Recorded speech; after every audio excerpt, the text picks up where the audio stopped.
just check. We are now live.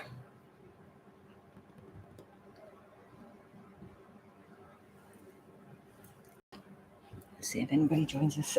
We could be doing all this planning and nobody joins us. Take my glasses off.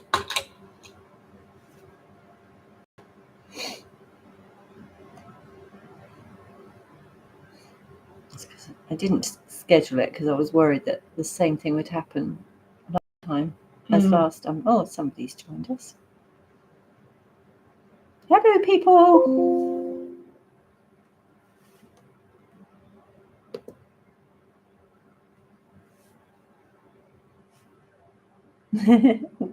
Thank you for waving. So, hi, Jean. Hi, Kay. Debs. Ammo. We weren't sure whether people had remembered and were going to join us, and I didn't want to do the schedule thing that I did on Sunday because that went wrong.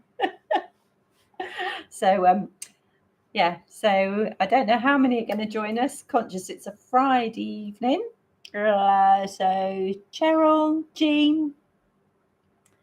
Oh, you just had a ping at the top of your screen, did you, to alert you that we were live? That's good to know. This is all new to me, this side of YouTube. So, and Fran and I. Oh God, I haven't got a clue, I'm afraid. Oh, hi from New Zealand. I hope the weather's nice out there. You must be going towards your summer in New Zealand. Gosh, late in New Zealand. Yeah. Hi from Kent, from Shirley, Jackie from Kent. Oh, Sue, you're in Cornwall from North Yorkshire. We've had a couple of people in from North Yorkshire who were following along with the cow to the shop today. So Joanne from Tenbury Wells. Oh, Sunsea Sand. I see you've been commenting an awful lot on the Arissimum shawl thread. So thank you. But you're in Somerset. Montreal. 75 degrees but overcast. It's morning, is it? Is that in New Zealand or where's that? Where's morning here? 75 degrees. We're just jealous because it's got colder. We moaned about the heat earlier in the week and now we're back to normal. Amazed I've made it, from Janice. Oh, Janice, I'm with you. These YouTube live things are a complete learning curve for us too. So somebody's just returned home to Dorset from Pembrokeshire. Hope you've had a good holiday. California, that's where you are. 75 degrees in California. Oh, how beautiful. Okay. Well, as people's continue to join us, let's crack on. I'm not anticipating this one being quite as long as before, but I like the spontaneity. That's what we are. This is us. This is us as normal. So I thought we launched on Sunday, and I thought it would be really helpful if we came back on once we'd started to knit our shawls and just responded to some of the things that are coming up in the forums. There's some regular bits. It's in New Zealand it's cold. Gosh, 0 degrees. That is cold. I wasn't anticipating that. Boston, Massachusetts. I'm happy to catch you live. Perfect weather today. Yeah, well, lucky. You're lucky.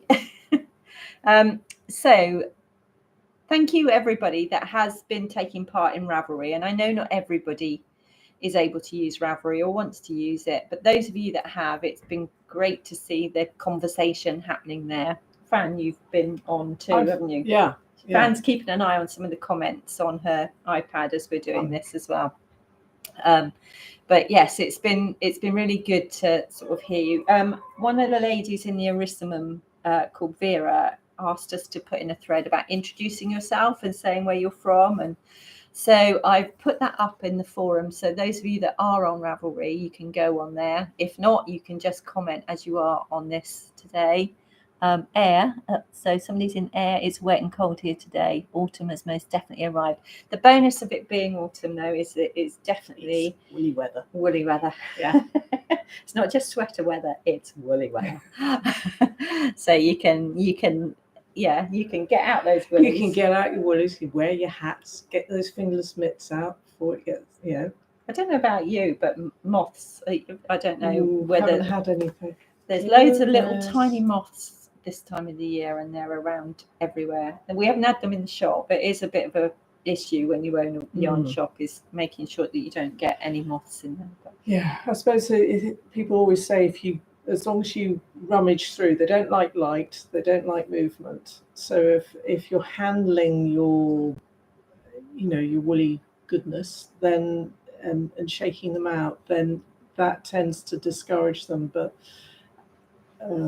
yes, as yet haven't been unlucky enough to really have them in this house. So I'm hoping they won't arrive. Yeah, yarny season. Yeah, I'm like that.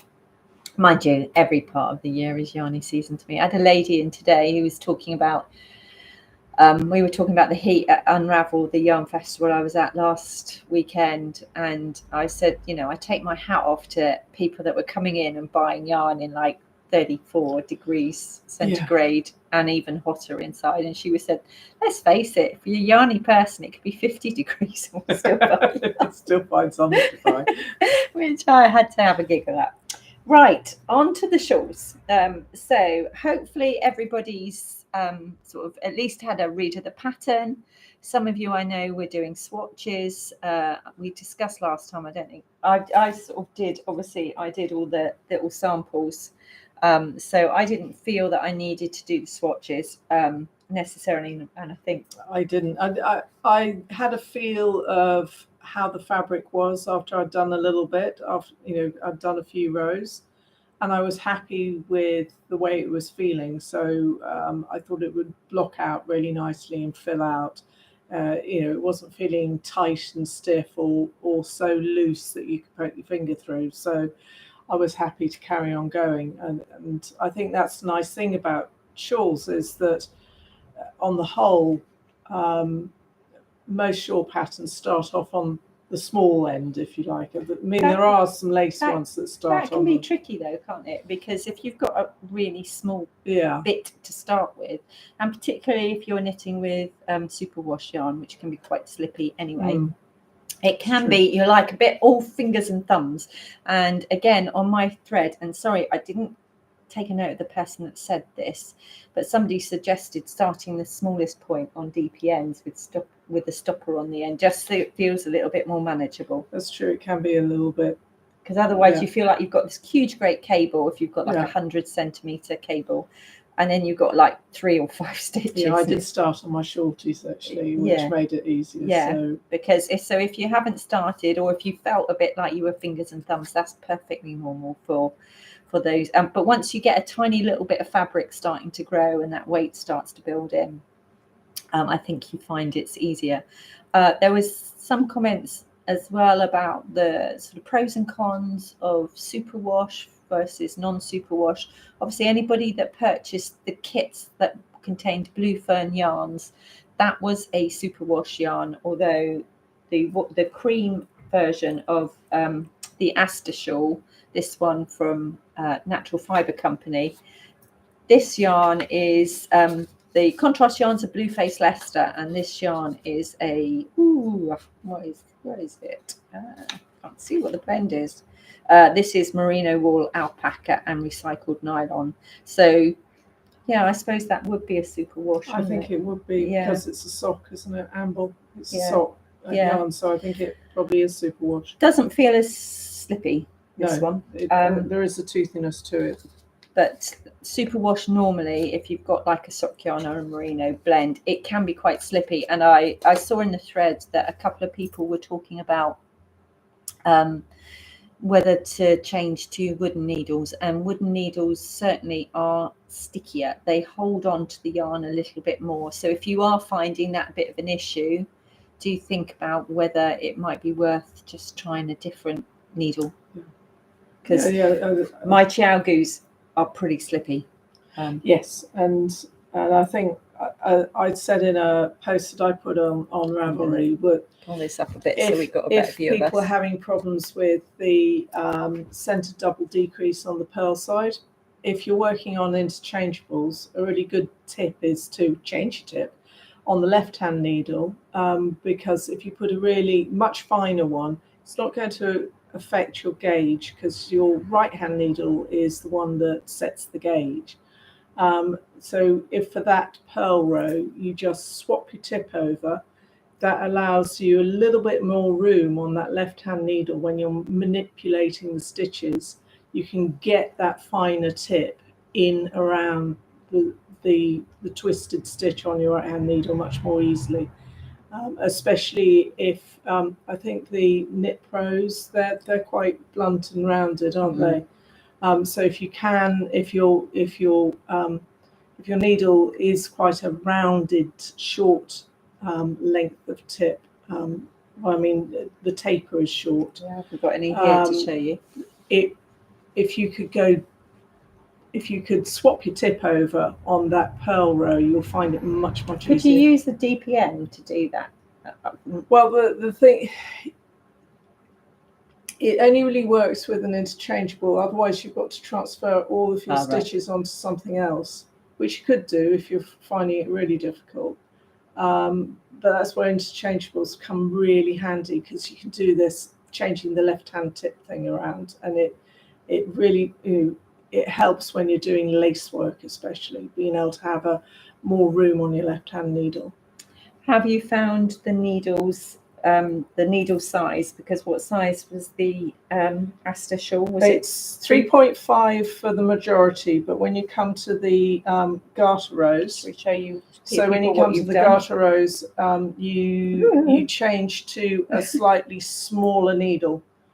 So I'm working on the 3.5 for the majority of the shawl, but every now and then it'll tell you to swap to needle B, and I almost missed that.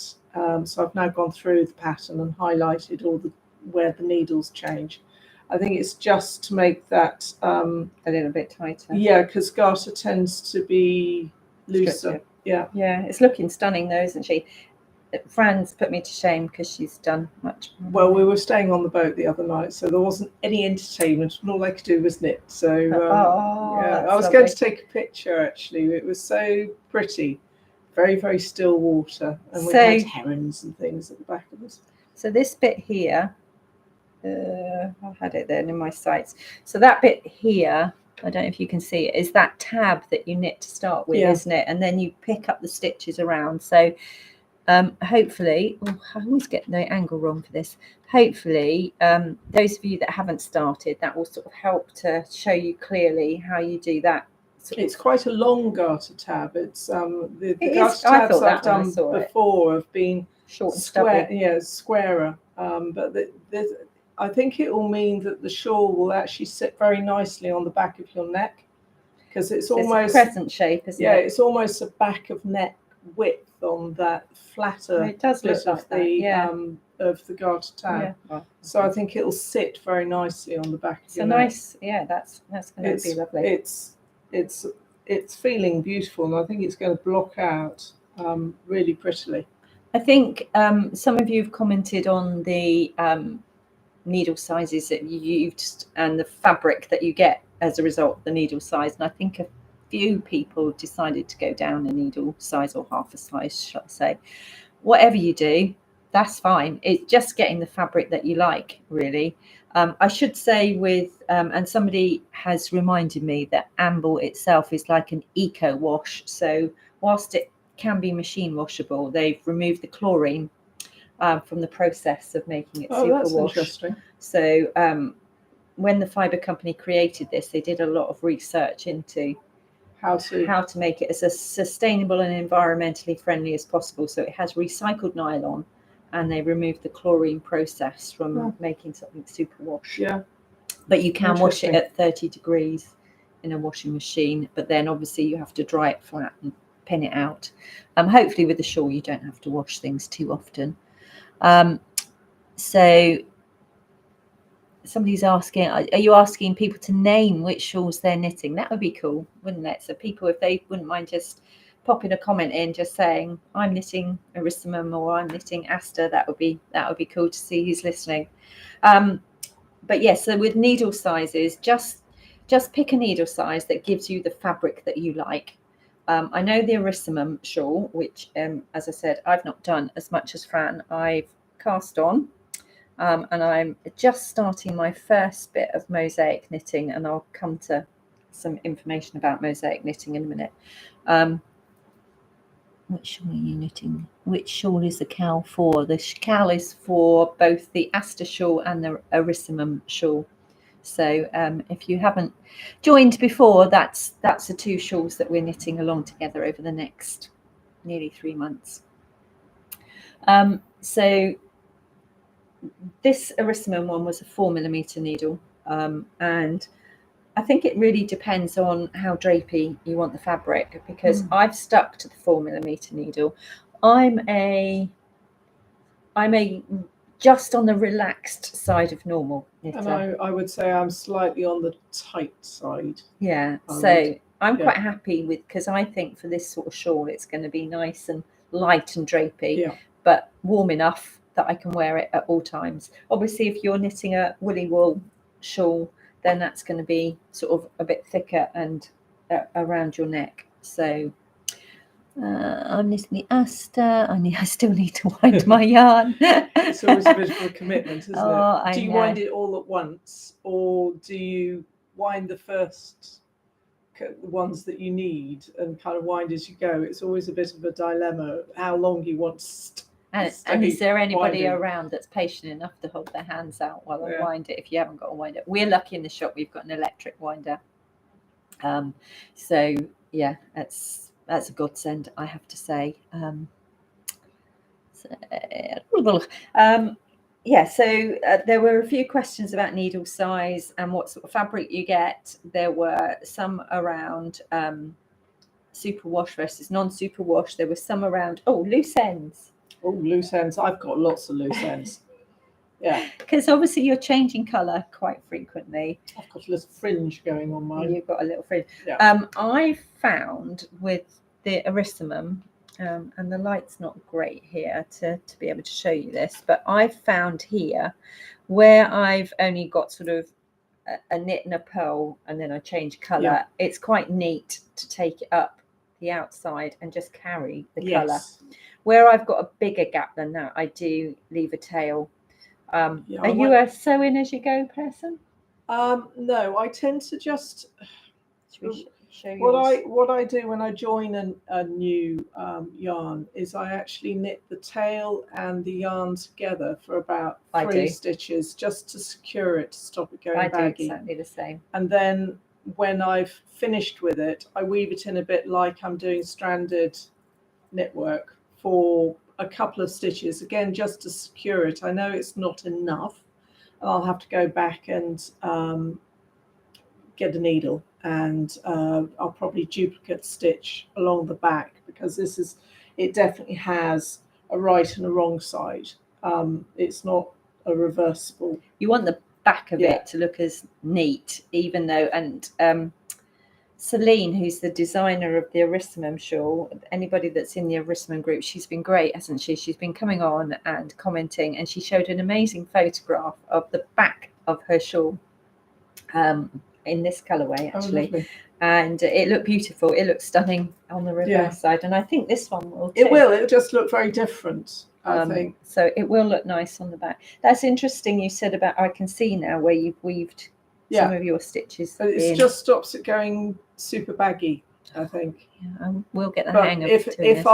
But if I didn't like it, it's still, with weaving it in like that at the, if you like, the end of that run of colour, if I don't like it, it's very easy to just flick those places where I've just trapped effectively a float. I could take that back to the edge. Not so much where I've knitted 2 together. I can't do that, but I do like just securing for maybe 2, possibly 3 stitches. I think it just makes makes it easier to keep a nice tension going along the edge. I must admit, if I'm in the middle of knitting something, say I'm knitting something in the round and I need to change balls or change yarns, I always do that. I sort of take the new tail and sort of weave that in for about 6 stitches, change over and weave in the outgoing tail, so that it's already nice woolly yarn and you can spit splice it. Oh yeah, spit splice. Well, we'll go into that another time. Yeah, I mean, on other shawls like this, I've done kind of Russian joins and worked out exactly, you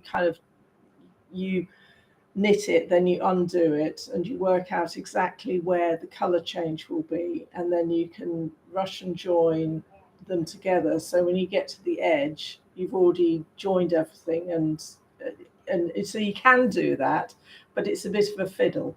I'm just happy that at the end of the shawl, I'm going to have loads of ends to sew in, but I don't mind sewing in ends at the end, because I think it's sort of the final stage. Do you sew your ends in before you block? Yes, but I don't clip them. I do the same. So I sew them in, but I don't trim them. Yeah. Because when you block, it sometimes changes the structure slightly, because they sort of set the stitches. And I think especially where you've got lace, because I'm assuming I'm going to stretch this quite a lot when I block it. So if I'd already clipped the ends and I hadn't woven it in quite far enough, it could unravel. So I will weave it in. I'll probably duplicate stitch on the back, and then I'll still leave the ends long. I'll wash it and I'll block it out. I'll probably use I'm going to use blocking wires. Oh yeah. So for those of you that are unfamiliar with blocking or the process of blocking at the end of your shawl, and I know we're talking about something that's quite a way in the future, but one thing that is quite good for shawls is something called blocking wires. So they're very fine wires that you sort of thread through your shawl, and it gives it a nice shape and structure. But you don't have to have them. You don't have to have blocking tools. You can just use a towel on the floor, do it flat, and pat it out. Yeah. You don't even have to have blocking pins. You can, kind of, if you want.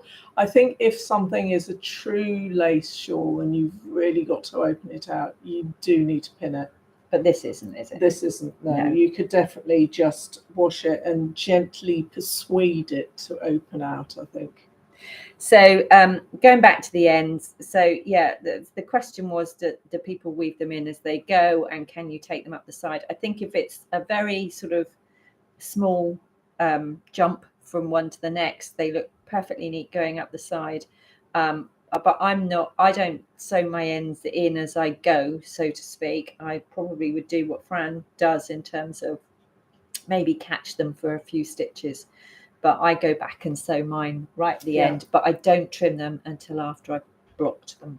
And what I've done is on these first few where there's about 4 rows in between the colour changes, I have cut each time because I didn't really want the pink coming up the cream edge there.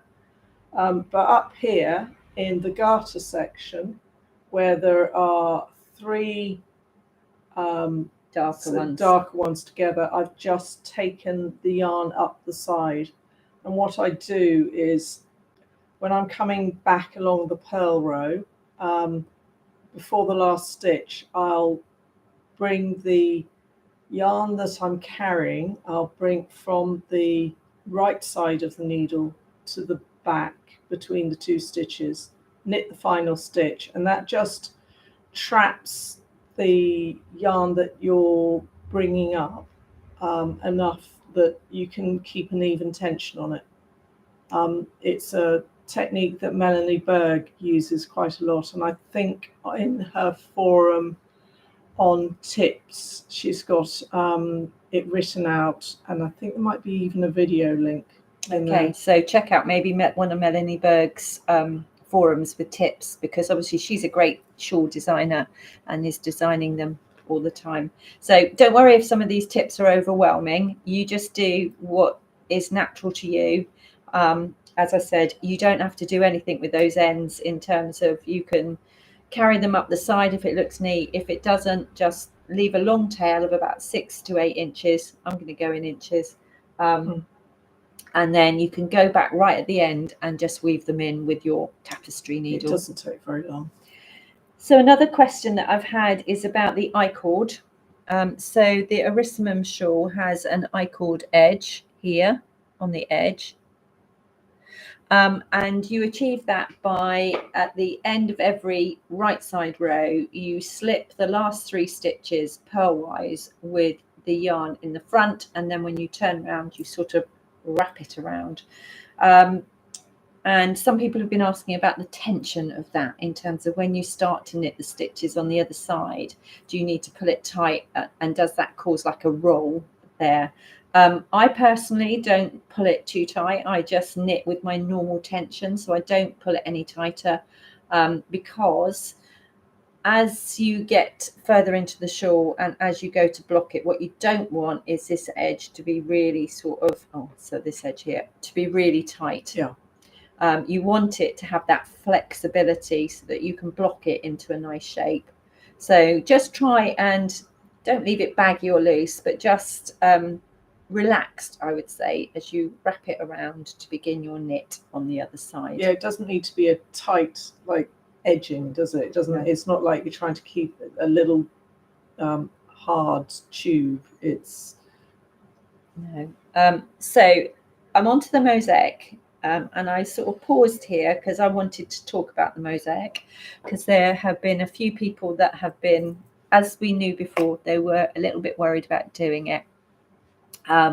So the pattern itself, as I said before, has both a chart. Ooh, see, I keep getting these angles wrong. The chart, but it also has the written instructions. And when you get to the mosaic, the first bit of mosaic in the pattern, it I must admit, I stopped and read it about 3 times to check that I'd read it right. Because obviously I did the swatch, but in doing the swatch, I just did the bit of the chart that was relevant to the mosaic. So after you've cast on, you do your stripes to start with, and then you've got an eyelet section. Then you do some more stripes. And don't worry, you are going to vary which colours you use in the pattern, so just follow the colours in the pattern as they were stated. And then it gets to the section which is the first lot of mosaic, and it says eyelets and mosaic. And so you work a eyelet section, and then you work a couple of garter stripes, and then in the pattern it says work the mosaic chart in yarns A and C. Row 1 of the chart is worked in A. And I think where the confusion was coming in partly for people was that you have to work the whole chart at that point. So when you get to, where is it? Okay. When you get to do the mosaic chart, I'm sorry, I don't mean to block your face here, Fran. It's all right, I'll hold it. Lovely, thank you. So you are starting from here, and you work across, you knit 1, knit front and back, then you knit 5, and then you go into the mosaic design, which is here. And then you repeat that until you get to 6 stitches from the end. And at that point, most of the rows you're knitting 3 and then doing that I-cord. But you need to work right up to the top here for that section. So where it says work the mosaic, you work all, I think it's 34 rows of that mosaic chart, and you do it each time you come to the mosaic. It doesn't sort of cut it any shorter. It's working that whole bit of mosaic. And the way that you do the mosaic is by slipping stitches throughout as the pattern denotes. And I think somebody at the end of one said that they would have 3 stitches that had been slipped, and then the 3 I-cord. And then what do? Just follow the pattern is what I'd say, because it will all work out right in the end. But I did look up some good YouTubers, and I will put them in the forum feed.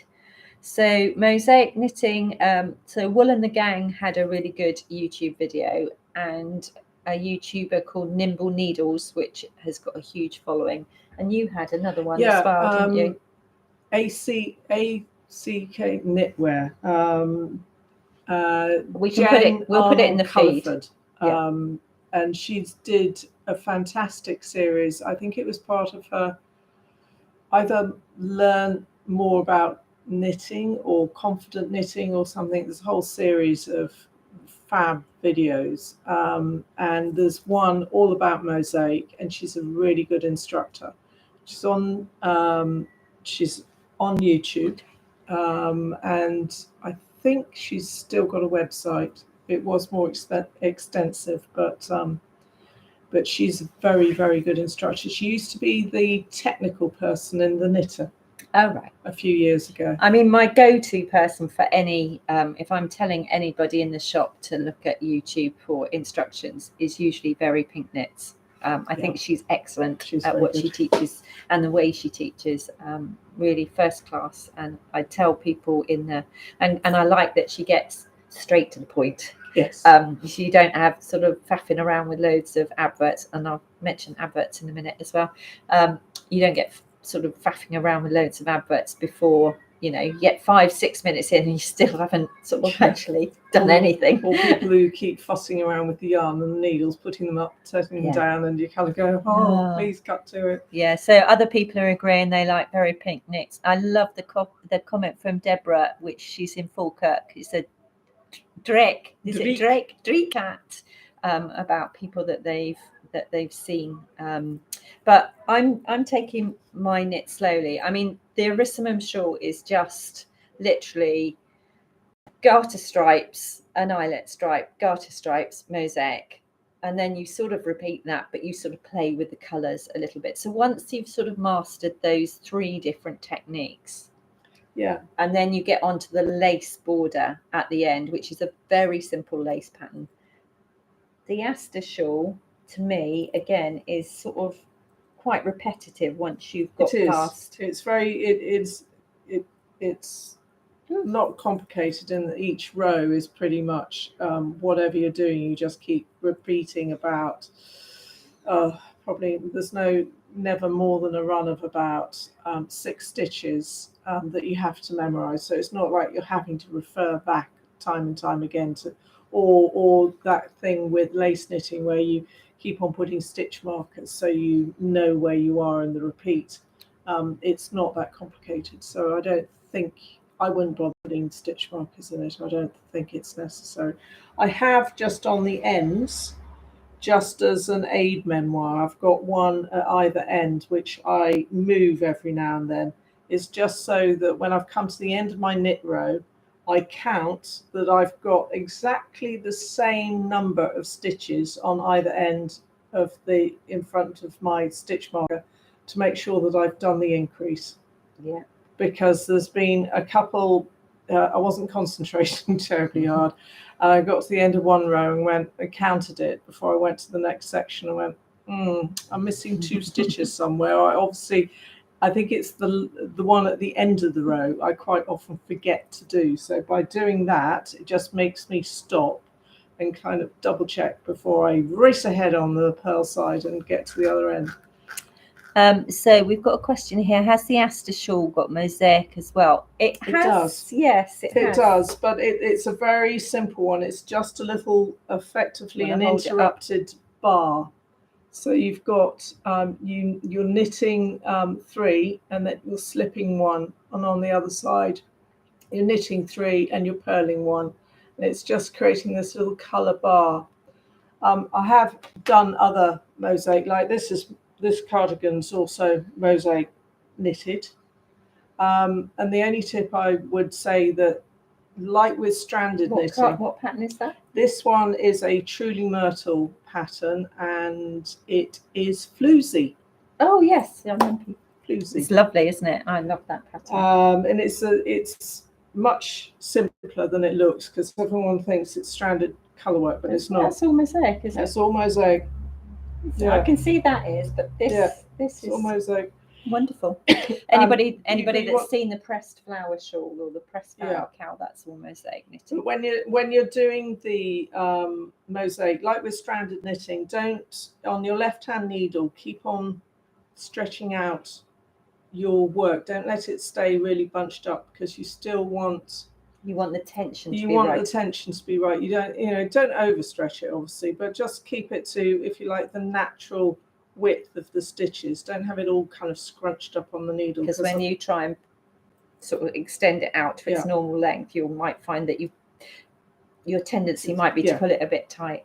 But you're not doing, it's not on the Aster Shawl, it's really not a complicated bit of mosaic. So it's just, I think it's good knitting practice anyway, isn't it, to spread your stitches out on your particularly any colour work, I think. But I think just generally it keeps your knitting more even if you're spreading it out. You can let everything bunch up nice so it's all ready to go on your left hand needle, because that doesn't matter.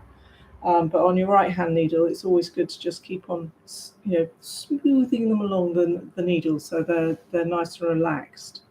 So yeah, so the Aster Shawl again is quite repetitive once you've sort of got the hang of those, particularly those two techniques, and then it's once you get to that border when you start to do that Aster design, and then finally you finish off with German short bows.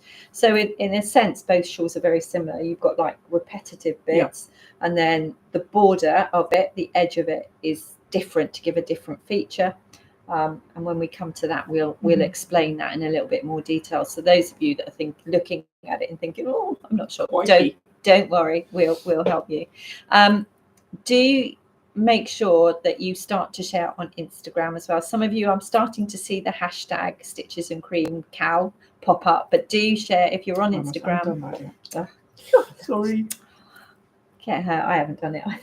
It'll be my first ever post on Instagram. I've been so busy this week. I receive, but I don't contribute on Instagram. Right, you're a stalker. I'm a stalker. You're an Instagram stalker.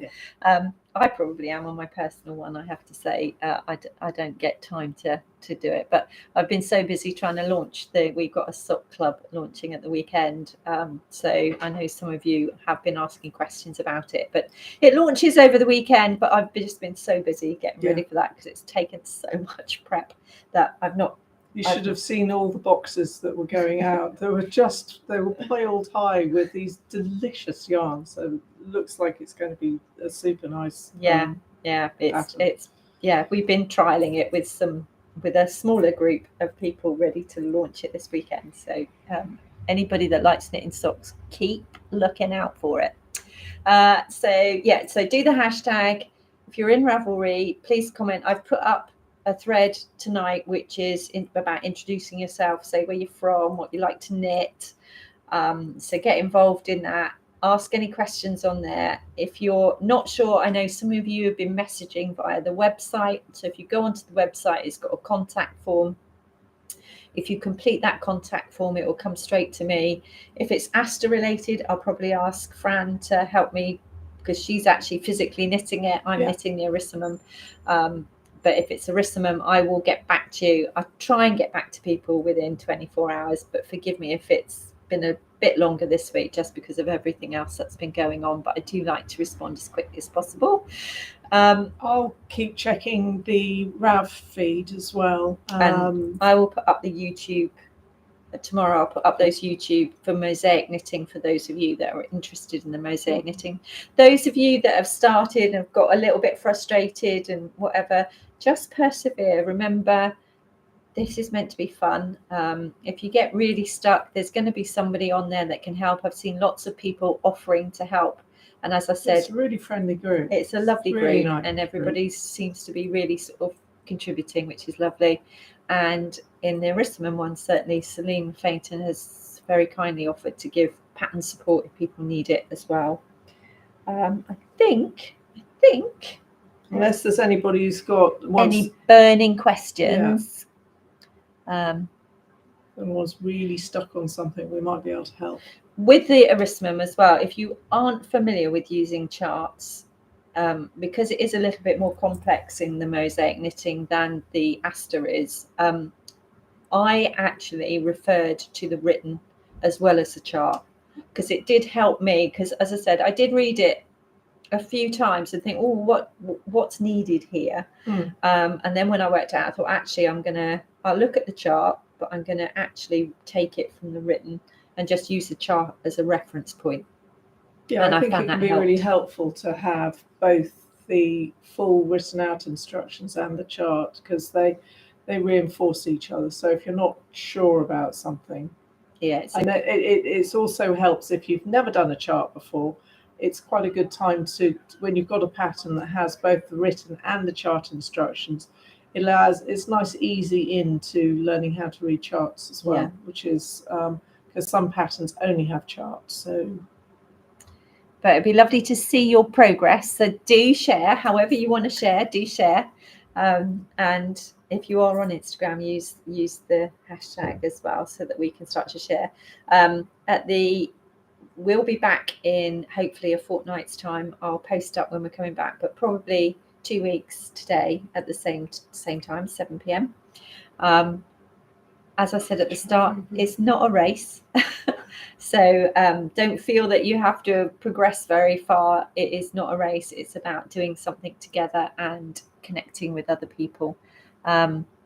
So somebody else likes to do a mix of charts. So could this solve my chart phobia? I think it could. It could. Yeah, it could. Yeah. Somebody from Southern Ontario in Canada as well has just joined us. So enjoy the rest of your Friday weekend, whatever part of the weekend you are. Anybody that is local and in Cornwall and wanted to ever join us for one of these lives could come in. Be cool. It would be cool. We can set it up slightly differently, but I appreciate that's probably not going to be many of you. But it would be nice to connect with you in a couple of weeks' time, see how people are getting on, and we'll both drop into the different forums over the next 2-3 times a week. And I'm learning, and somebody has asked about whether we can have interesting, helpful in the Ravelry tags. We're going to look up how to do that.